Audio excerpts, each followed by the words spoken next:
The rain in Manhattan smelled like gasoline and money. Aria Kensington stood soaked beneath the glowing entrance of the Blackstone Imperial Hotel, clutching a thermal delivery bag against her chest while security guards blocked her path. Inside the ballroom, crystal chandeliers worth $20 million reflected across rivers of champagne and diamonds. Outside, Aria looked like a nobody. Cheap hoodie, worn sneakers, rainwater dripping from her dark hair. One of the guards sneered openly. Employees use the back entrance. Aria spoke calmly. I'm here for Mr. Nathaniel Lawrence private suite. The guard's expression changed instantly. Everyone in New York knew the name Nathaniel Lawrence, the youngest banking tycoon in American history, owner of Lawrence Financial Holdings. Net worth estimated at $97 billion. Cold-blooded, untouchable, feared. Unfortunately for Aria, Nathaniel was also her fiancé, or at least he had been. The elevator doors opened. A woman emerged first. Tall, beautiful, wrapped in a silver couture gown embroidered with 9,999 handset South African diamonds. Vivienne Kensington, Aria's older sister. Behind her walked Nathaniel Lawrence himself, 6'4", black Tom Ford tuxedo, eyes sharp enough to cut steel. The moment Vivienne spotted Aria, her lips curled upward viciously. Oh my God! She laughed loudly enough for nearby guests to hear. She actually came looking like that. Nathaniel's gaze landed on Aria. Cold, detached, like she was a stain on marble flooring. Aria's fingers tightened around the delivery bag. Inside it was the engagement watch Nathaniel had forgotten at the penthouse. A custom Patek Philippe worth $3.8 million. She had personally gone to retrieve it because she still believed he might have a shred of decency left. How stupid. Vivienne looped her arm through Nathaniel's. You should thank us, little sister, she said sweetly. Most women would kill for the compensation you're getting. Nathaniel removed a document from his jacket and handed it to her. A breakup agreement. At the bottom sat a check. $100,000. 3 years together. Reduced to pocket change. The nearby socialites began whispering. She's the fiancé? She looks poor. I heard Nathaniel only kept her around because she was obedient. Vivienne smirked cruelly. You know your place now, right? A delivery girl can't become Mrs. Lawrence. Delivery girl. Aria nearly laughed. For 2 years she had intentionally hidden her identity while investigating corruption inside Lawrence Financial. She had worn cheap clothes, worked anonymously, watched carefully, and now, the rats had finally exposed themselves. Nathaniel adjusted his cuffs impatiently. Take the money and disappear quietly. Aria slowly raised her eyes toward him. There was no sadness left in them. Only ice. You're sure about this? She asked softly. Nathaniel frowned slightly. Something about her tone disturbed him. Vivienne rolled her eyes. Stop embarrassing yourself. Aria stared at the check for several silent seconds. Then, she signed. Nathaniel exhaled in relief. Vivienne smiled triumphantly. Neither noticed the faint amusement hidden in Aria's gaze. Because at that exact moment, both of them were already dead. They just didn't know it yet. 10 minutes later, Aria exited the hotel into the pouring rain. The second the doors closed behind her, 24 black armored Rolls-Royces pulled up simultaneously across the street. Every pedestrian froze. Men in tailored black suits exited in perfect synchronization. Each wore silver gloves bearing the crest of Kensington Global Capital, the largest private investment empire on Earth. Estimated valuation? $480 billion. One by one, the men bowed deeply. Welcome back, Chairman Kensington. The city seemed to stop breathing.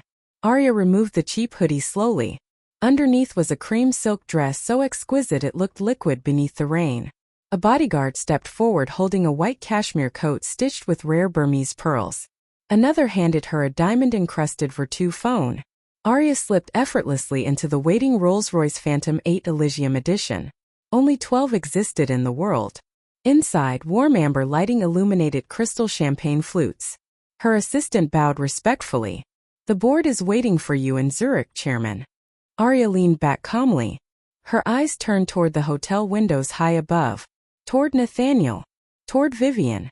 Tiny insects playing king and queen inside a castle built on borrowed money. How unfortunate, Arya murmured. The convoy began moving. By tomorrow morning, she said softly, I want every hidden debt, offshore account, and illegal transfer connected to Loran Financial exposed on my desk. Yes, Chairman. And Vivian? The assistant hesitated. She recently acquired controlling shares in Kensington Biotech, using forged authorizations. Arya smiled faintly. Her smile was terrifying. Good. Outside, thunder shook Manhattan. Inside the car, the real Empress had finally returned.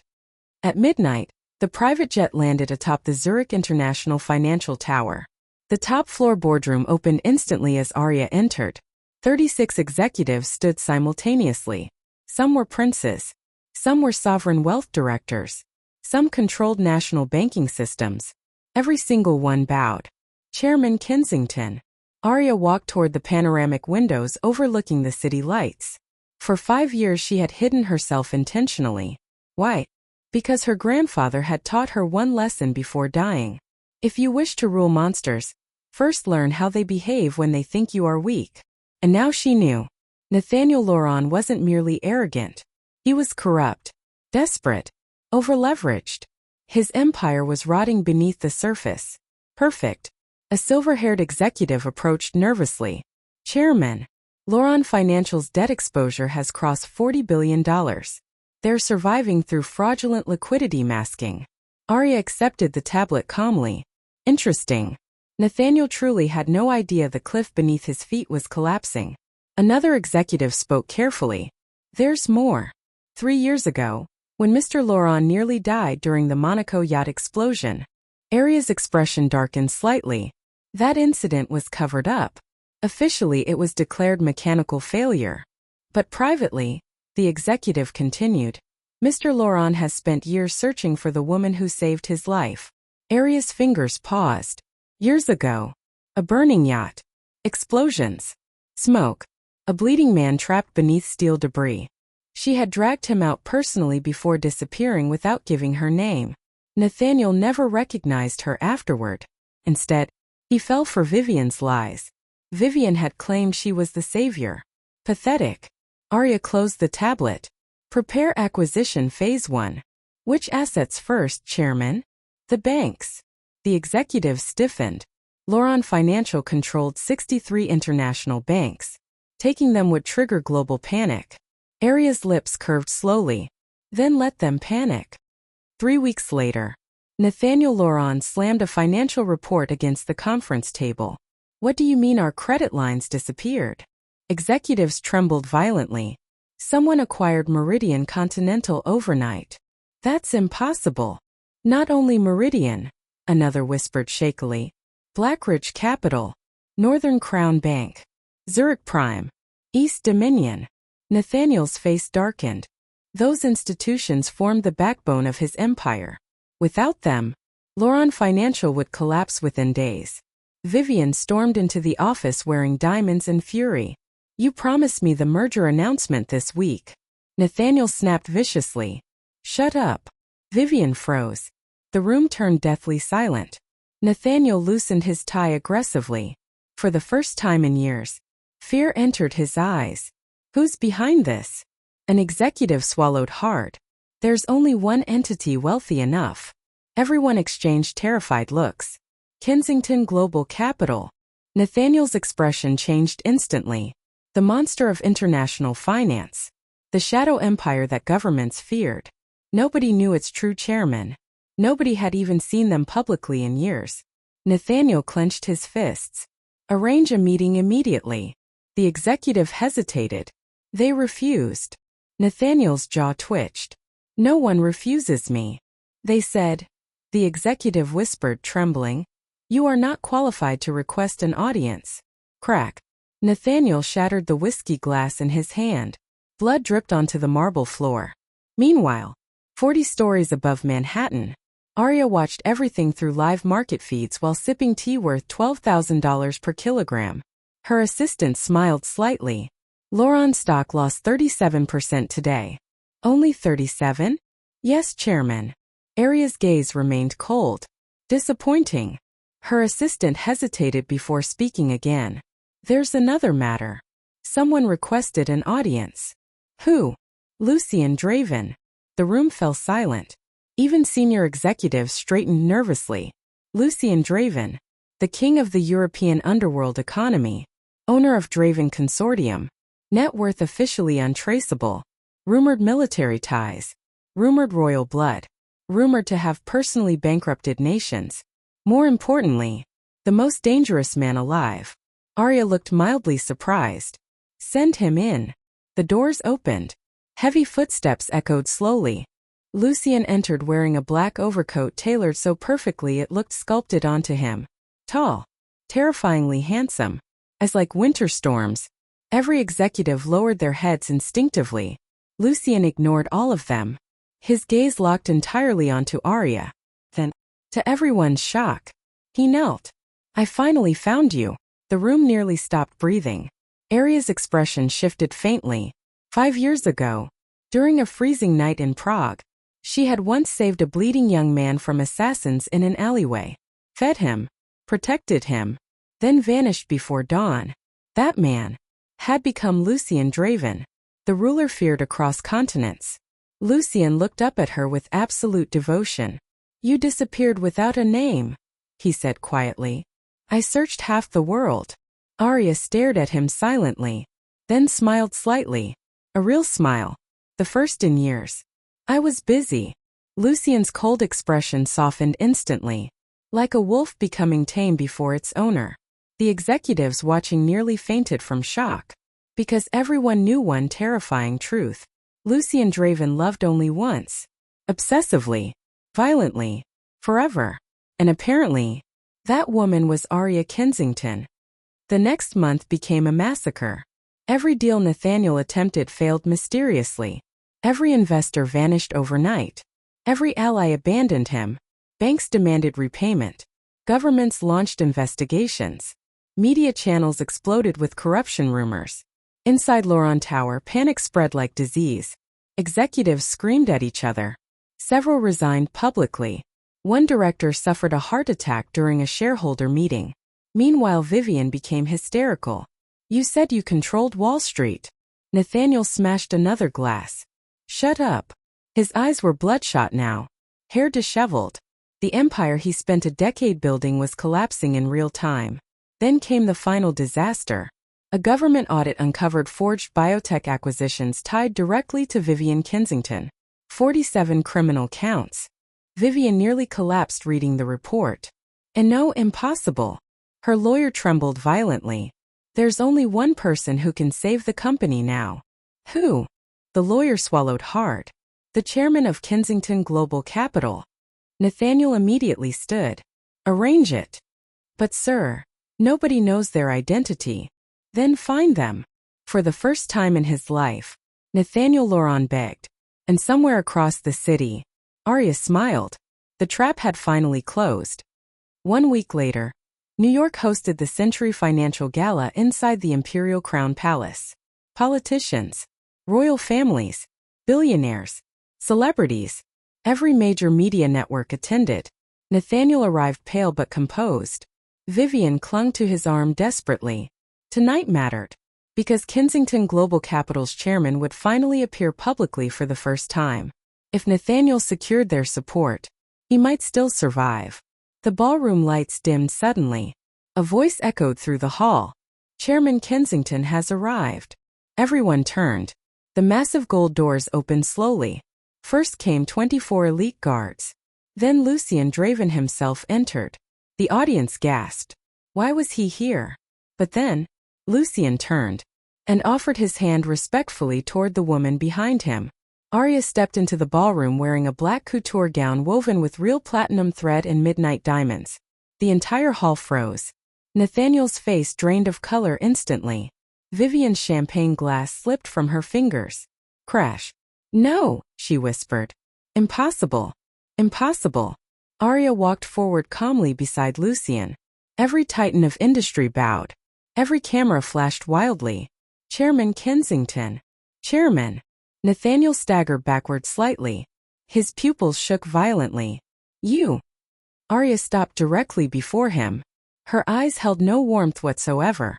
Surprised, Vivian began hyperventilating. This has to be fake. Lucian looked at her like garbage. You dare question my fiancé? The word detonated through the ballroom. Fiancé. Nathaniel's knees nearly buckled. Arya calmly accepted a crystal microphone. Then the screens behind her lit up. Financial records. Forgery evidence. Secret affairs. Bribes. Illegal transfers. Tax fraud. Insider trading. Every crime Nathaniel and Vivian committed appeared publicly before the world. Gasps erupted everywhere. Reporters surged forward. Nathaniel trembled violently. Arya, listen to me. She ignored him. Another video played. Security footage. Vivian forging signatures. Nathaniel falsifying banking documents. Executives accepting bribes. The room exploded into chaos. Vivian suddenly screamed. No, no, this isn't real. She lunged toward Arya wildly. Security restrained her instantly. Nathaniel's breathing became ragged.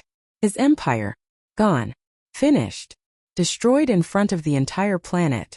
Then came the final blow. Lucian stepped forward calmly. Loron Financial Holdings has officially entered bankruptcy proceedings as of 11 minutes ago. Nathaniel's eyes bulged. Blood rushed from his nose due to stress. Several guests recoiled in horror. You, Nathaniel whispered brokenly toward Arya. You planned this. Arya finally looked directly at him. Yes. Pure terror entered his face. Because only now did he understand. Every step. Every failure.